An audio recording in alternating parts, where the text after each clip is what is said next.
I've been on the air with Professor Mark Lamont Hill several times in several different formats. I was always treated fairly, given a chance to say my piece, was never harangued, never called any names, and I developed a respect for Professor Hill, and I think it was mutual. So I was always, he kind of moves around a lot. I remember sometimes he'll say something in politics. Next thing you know, he gets kicked off, but he shows up somewhere else. Now he's over at BET. And we have so much respect for Professor Hill here, we're going to name a regular segment after him from now on. And that segment is called... The question of the day is, with all the injustices, the harassment, and the aggression that we see toward black people every day, do you feel unsafe around white people? Drop your thoughts and we will read them throughout the show. So, I mean, it's a provocative thing to think about given all that's going on in the news. And as the lovely ladies say down at the Acme where I do my grocery shopping, a real man don't talk about it. A real man is all about it.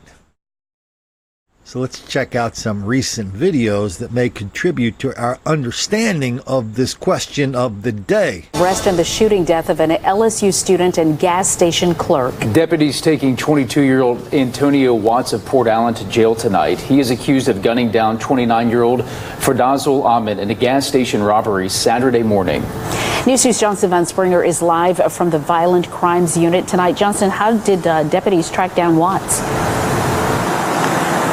Well, Sylvia, it was a concerned resident that reached out to sheriff's deputies that eventually led them to Watts, who was taken into custody this afternoon, just 5 days after Mohammed Farouz Ulamin was shot and killed. And here is Antonio Watts being escorted here from the Violent Crimes Unit shortly before 9 o'clock tonight. Quiet and expressionless, he was led to a sheriff's unit and taken to the East Baton Rouge Parish Prison. Now, it was around 3:30 in the morning Saturday when Ulamin was shot and killed while working at Mr. Lucky's gas station along Airline Highway. And once Watts was taken in for questioning this afternoon, the sheriff's office says he was cooperative, confessing to shooting Ulamin and provided other key details. One of the things people in the academic business love to talk about is intersectionality, which basically means white dudes are not just racist against black people all the time, everywhere. That explains everything. No, we're pretty much doing bad things to everybody all the time, everywhere. That explains everything. Women, Arabs, you name it, we're doing it. That's the fairy tale. Here's more of the reality. That's 2 Arabs in 1 week. The search continues this afternoon for 2 men accused of murdering a 29-year-old woman. She was killed during an armed robbery over the weekend and today was laid to rest surrounded by family and friends. 7 Action reporter Jennifer Ann Wilson joins us live with more on this heartbreaking story. Jennifer Ann. Yeah, what a gut-wrenching day. I got a chance to spend the day with an incredibly generous and warm family, and now am kneeling in the exact same place where Saja Al-Janabi's closest family members knelt just hours ago. You can see the flowers they left for her, the incense that was burned as they said their final goodbyes, still wondering who ripped her life away and why. Heartbroken and in anguish, crying out to God, a prayer central to the Muslim faith. There is no God other than God. With every step, they pray for mercy, knowing their daughter, their sister, their friend is in God's hands. Saja Al-Janabi's family carries her today, as she has so often carried them. She was like fun, kind. She makes sure everybody's okay before she goes to sleep. If you ask her for help, she's going to help you. Friday night, 29-year-old Saja Al-Janabi was brutally murdered on Bingham near Morass in Dearborn by 2 men police say robbed at least 2 other people in the area at gunpoint. She was visiting family. Her final breaths were in her younger brother's arms. Because she's a really important person in her family. She helped us left and right. I don't know how I'm going to pay everything to her, what she did to me and to my family. It really hurts. Today, his family and friends lay her to rest in Maple Grove Cemetery, saying their final goodbyes. They pray for peace, and they pray that Saja's murderers are found. Find justice for her so that way she can rest easy in her grave. Well, as you can see, the flowers here, and there is still a lot to be done. The family would like to build a memorial here at the cemetery for her with benches and a garden. And if you'd like to contribute to that, we do have the GoFundMe link on our website. Meanwhile, I have spoken to the chief of police in Dearborn, and he says they are still looking for those two suspects. They're described as one short man who was wearing a white mask and black clothes and a tall man wearing black clothes. They were driving a white sedan Friday night. They are still looking for those men who were in the midst of that armed robbery crime spree. If you have any information at all, contact police. The final days of the state fair were even more chaotic than first thought. So we've told you about the woman hit by a car and a shooting outside the main gate on the last night of the fair. But Jay Cole's uncovered new information about other outbreaks of violence inside the fairgrounds. Jay? Paul, most people know about the shooting and the woman who was hit by the car just outside the fairgrounds here. But what happened inside the fair on Saturday night is also troubling. In fact, one source tells me State Fair Police Chief Paul Paulus told multiple officers he thanked them for their job on Saturday night because, quote, we almost lost control of the fair. State Fair Police Scanner audio shows just how close things came to spiraling out of control that last Saturday night of the fair. Send every available officer from Zone 4, Zone 5 to the mouth of the Midway. Cover your backs. Officers then scrambled to stop the outbreak. She possibly hunted the haunted house. We have 20 people fighting, all described as being in Somali. A short time later, another one. You got a big fight running north Hollywood, just past Mini Donuts.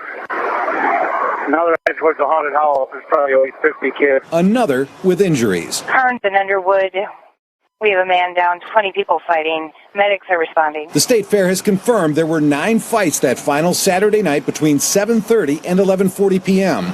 Just about every hour, with one State Fair police officer assaulted and 5 arrests made. The victim in our assault may be at Shanghai Henry's. He came up and said that he was being chased of a group of 15 criminals now, said he was assaulted and does not know the group. Then officers moved to sweep the Midway. We're going to march it out. 12 people on each side. So the squads start to assemble. Scanner traffic from the final night, Labor Day, also shows chaos inside the fair around 7:30 p.m. where a fight broke out with mace being sprayed. They're requesting medics for a juvenile that was hit with a and that they possibly hit himself. At the same time, according to Scanner audio, tracking a gun by the grandstand. The east end, the lower grandstand, you're going to be looking for 2 black males, one of which had a hand black in color. And moments later, gun recovered, one in custody. Copy, the gun recovered. Now, we want to be perfectly clear that the video you see in this story is all from Monday night. That's from Labor Day. That was the night that the shooting and the woman was hit by the car outside the fairgrounds here. We've tried multiple times to talk to the State Fair to verify these accounts that you heard on the scanner, but they've refused to give us an interview. In fact, besides just verifying the assault numbers, they've refused to talk about any of this on camera. No, so we've never been safe in the presence of white people. There is an increased likelihood of police interaction, you know, because the idea that we're unsafe and pressed against me, on top of me, and he started biting my face. He bit my nose and broke it. He bit my chin and my neck, and he started scratching on me. Agonizing words tonight from a woman attacked in broad daylight in downtown Mobile. She says a man jumped in her car, sexually assaulted her, and tried to kill her. Very hard to listen to. But this survivor wants to tell her story. It is graphic and a lot of details about what she says happened at around 7:30 yesterday morning, all after stopping for breakfast. Our Tori Thornton sitting down with her tonight. He's live in downtown Mobile where this brutal incident allegedly happened. Toy, this is awful. Yeah, definitely one of the hardest interviews I've ever done, Denise. Sitting across from her, I could really feel her pain. This grandmother has bruises on her neck, scratches on her face, and horrific memories of what happened yesterday morning in this parking lot. He said, I'm going to kill you, I'm going to kill you. And he did, he tried it.